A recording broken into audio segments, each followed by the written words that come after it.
Tom, I am truly honored to have you join us today at the speaker series for AI Path, where we help underrepresented people break into the fields of data science and AI. Thank you very much for your contribution. Truly appreciate it. I'm honored to be here. Thanks for inviting me. Of course. So, first, I'd like to know how you began in data science. I looked at your profile and I saw that you had your academic career in mechanical engineering. You got your PhD in mechanical engineering from Texas A&M University.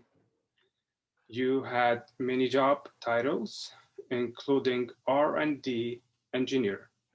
You worked for many large organizations such as Texas A&M. You worked for the Hewlett Packard Enterprise and ON Semiconductor.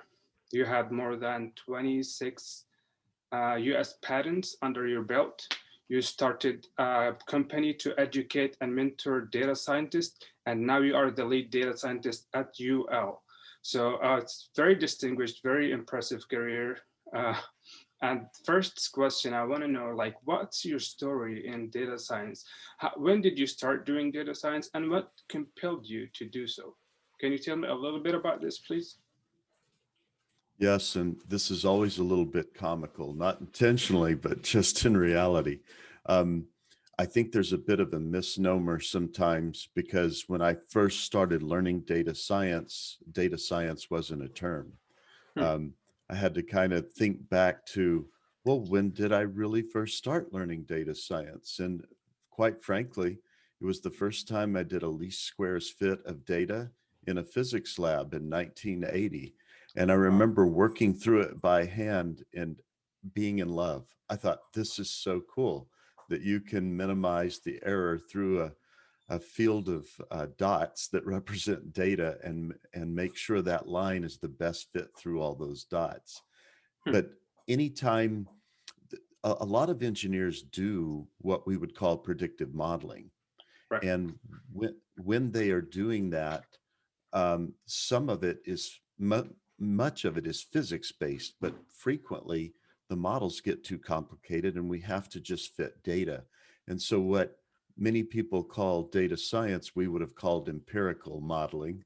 And Okay. but now, if we had continued to call it empirical modeling, we would have just said, well, empirical modeling's really taking off, and in more fields than physics and engineering. So um, at some point, learning advanced physics-based modeling techniques and control system design techniques, I Hmm. started taking a strong notice in neural networks, expert systems, learned those, and then just over the years, I started realizing there was a big emphasis. There was so much data being collected and there was so much value in it that I started aiming my coding skills and programming skills at trying to do better jobs with that.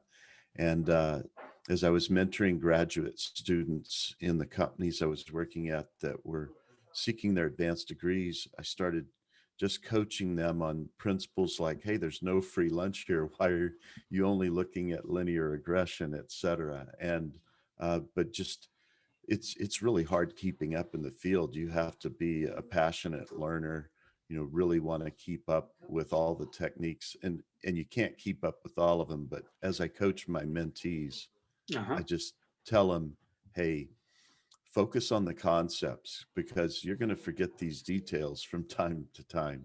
But if you save your code, save your references, you'll be able to review fast if you Got it. focus on concepts. All right. So focus on you started like from the 80s doing data science. So we have a lot of lessons to learn from you. And yeah, but I think that's a great advice. Focus on the concepts and like theory. You mean like literature and theory focus? Is that what you meant, right? Yeah, you're gonna. It, I personally love to get into the detailed math of Math. what's running the tools, but Uh-huh. even if you're really good in all the math, you may forget it or it may grow cold in your mind because now you're just using your tools, either ones you've developed or the great libraries that we have in Python and R and more. And so your memory can grow cold on the actual principles in the detailed math, but if you remember the concepts, that will take you very far. You can oftentimes, if you've focused on going deep in the math at least once in your life, but understood the concepts, excuse me, the concepts will get you back there again when you need to go deep again. Right. I love this advice because I need it myself. It's been a while. Me too. It's I been a preach to while. myself. It's been a while since I did. I was so consumed with writing, stopped coding. Like I didn't do any coding for several months, and I feel so bad about it. Oh, I understand you're feeling that way. And we all just have to encourage each other in this field, because when you think of the many, many great minds that came before us that gave us the ability to think like we do today, they didn't come up with it overnight either. It took them a long time to develop it. And they were standing on the shoulders of great people to get to where they got. So to think that any of us is just going to master very quickly everything they came up with and remember it, uh, no, we're going to have to help each other and encourage one another and be honest about that plight. Right on, right on. Yeah, it's a labor of love. Um, Yes. so my first question: what do you like the most about working with data? Truth. It, even though it's noisy and dirty at times, the truth can be embedded in it. I just got through helping judge a data science student competition, and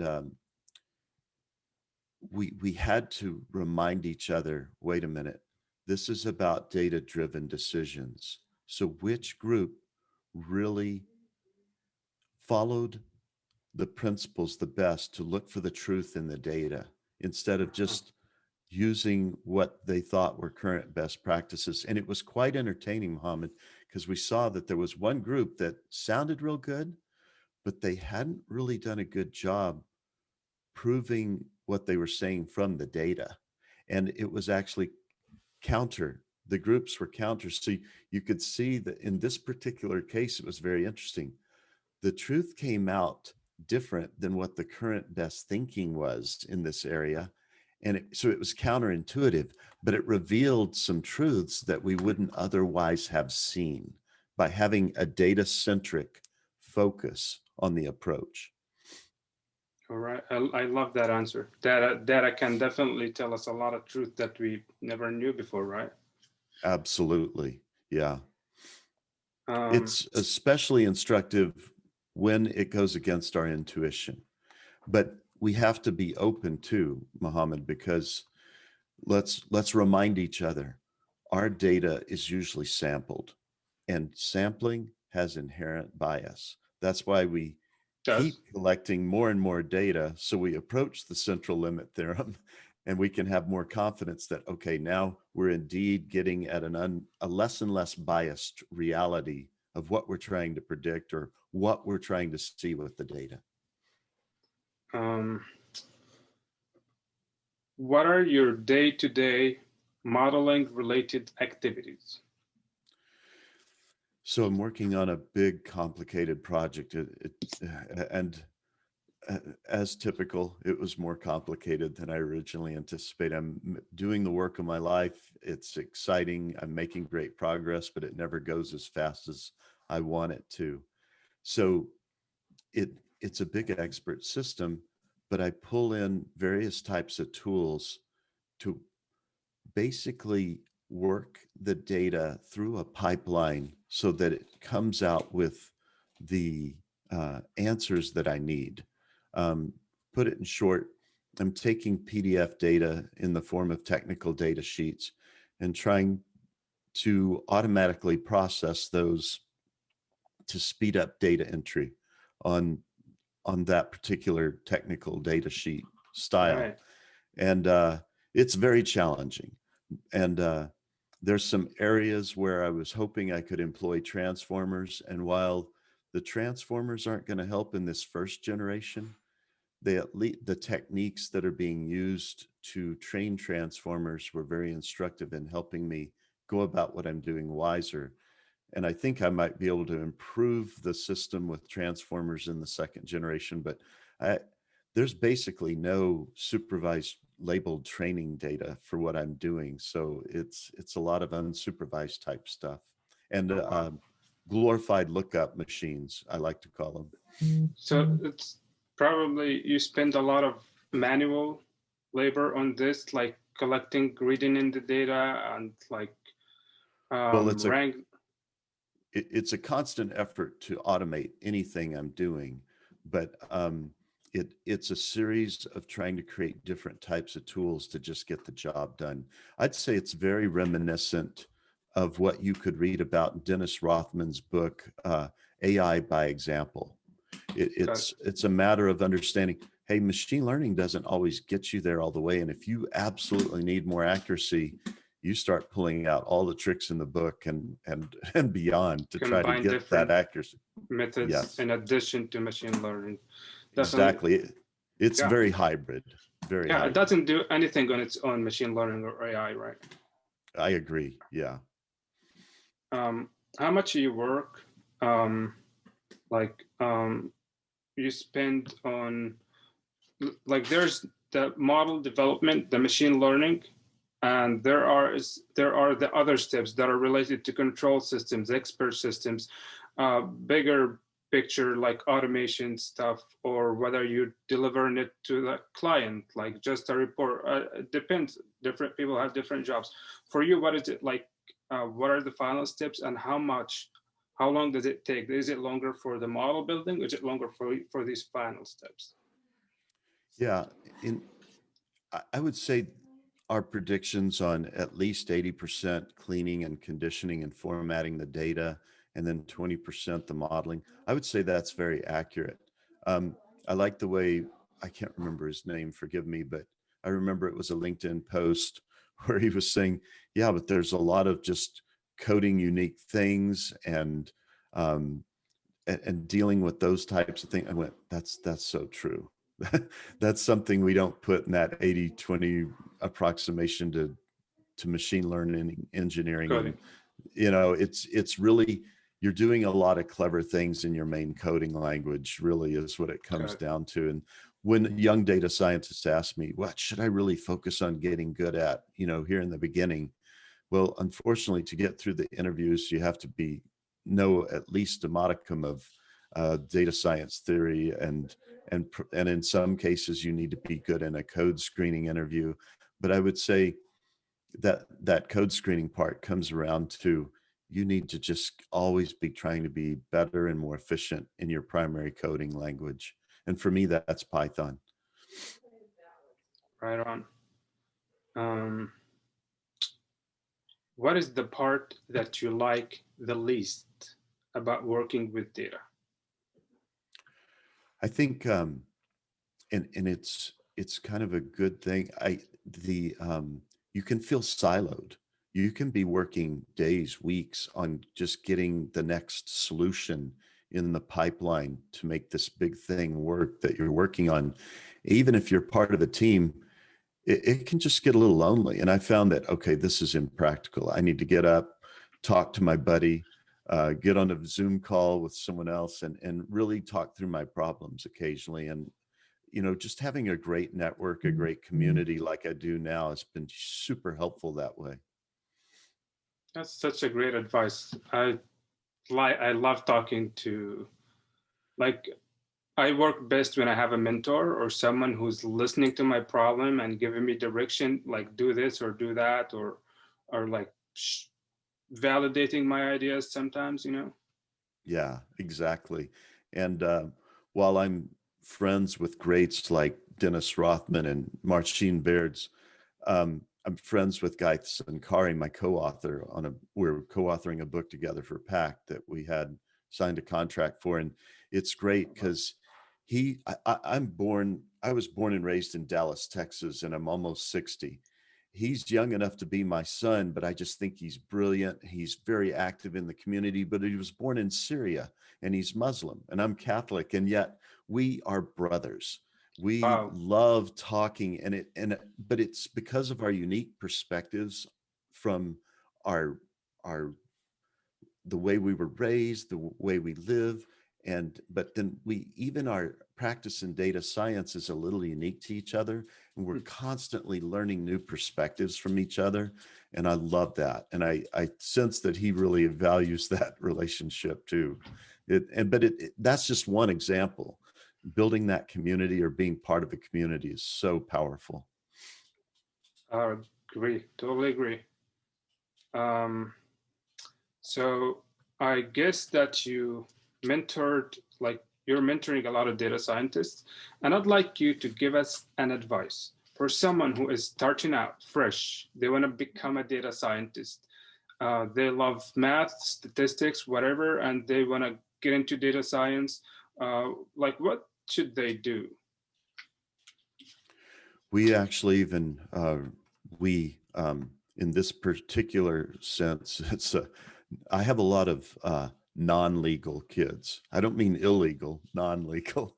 And Manpreet Bhutraja from India, she's like a daughter to me, and her and Wow, then Abdul Abjib, the three of us wrote a blog post called "Being a Data Scientist," and I think for the short time that we have today, I would pull from that and say, always be a data scientist. Don't let that depend on whether you have a data science job title. As you pointed out, I've only recently finally had a role title as data scientist. Does that mean I wasn't doing data science before then? Of course not. no, I was doing data science here and there throughout my career. I just decided, hey, I want to focus on this now. And but I was growing in my data science skills all those years from right, even freshman physics lab. And but then I decided I really wanted to focus on it. But if you have a spirit of always being a data scientist and always doing data science, or basically data evangelism, it doesn't have to be pure data science, just bringing value to wherever you are using data, then eventually people will begin to regard you as a data scientist, or your resume will have so much data science work in it, you'll land a data science role. But to think because, oh, I'm an undergrad or I'm a master student and I got a specialization in data science, someone's going to just hire me as a data scientist right away. Please don't look at it that way. Get the best job you can and employ data science to stand out, and just keep doing that. love it. I love the answer. I like to use data science everywhere I go, every day, Exactly. yeah, in my life. And Excellent. like science and data doesn't know any religion or race or color. It's like Yes. we are all trying to solve big problems and help the world become better and make business become better and everything. That was the perfect augment to what I just said. Exactly, I Mohammed. love it. I love your answers, Tom. So any recommendations on like how they should they go to online boot camp, or they should probably read books, read literature? Can you give me a couple of tips here before? And if you don't mind, at the in the video description, I'm gonna add links to your videos and your resources and references. Oh, that would be great. In fact, when people reach out to me for mentoring on LinkedIn, I send them this long message just so I know they're getting a good start. And it has my very best advice, the top blog post I use to mentor new data scientists, um, and some key interviews that I thought might be, or presentations I thought might help them. But it's in that spirit, just what you said. But I'd say probably at on our blog, Integrated Machine Learning and AI, it's integratedmlai.com. There's all the articles are aimed at helping new data scientists. But to answer your question, what materials should they use? I love Yeah. those or questions because then I say yes, all of them. Just, there was one day I was trying to just read through transformer papers and I was getting frustrated, not because the papers weren't written well, but just because where I was at with my knowledge. And I Mhm. just thought, I need a break. I'm going to go watch some YouTube videos on this because I wanted to keep going, but I felt like I was just walking through deep snow without snowshoes and trying to study them. And the videos I happened to come across were so superb on YouTube. They were free. The people had put a lot of energy into illustrating them with animated math, and it just sent me over the edge, such that when I finally started studying Dennis's book on transformers, it made everything so much easier. So I'm always a big proponent of multiple references, multiple style of references. Just go where the mood suits you so you can keep going. But also, if your brain gets tired, take a break, please, because we need sharp minds to study data science. Got it. About to like after my project, this project, I'm gonna be working on transformers. So Awesome. I'm gonna copy that advice and keep it with me. Good. Yeah, because Yeah, it can wear you out sometimes mentally when you're learning something definitely. new. I got a lot of frustration reading those papers, trust me. I Um, understand. yeah. Do you have anything else for us before we close today? Um, be patient with yourself. Be gentle with yourself. Treat your data science career like a long hike. By the way, the longest walkable trail in the world is from the southern tip of Africa up to the east coast of Russia. It's 14,000 miles. Oh, If you were to wow. walk that, it would take 3.5 years, just at a good pace. Treat your data science career as a longer hike than that, but stop and enjoy the scenery along the way. Appreciate what you've learned. Think about it deeply. Think about the different cultural experiences. In other words, the different types of math you've encountered along the way, and Right. how to relate to one another. Keep trying to be more philosophical about the whole journey. Love it. Awesome. Thank you very much for all your contribution today, Thom, and I look forward to seeing you in the future. And thank you for your contribution doing shows like this. I think they really help the community. Absolutely. Hope so. That's what I strive for. Excellent. Right on. Goodbye. Goodbye.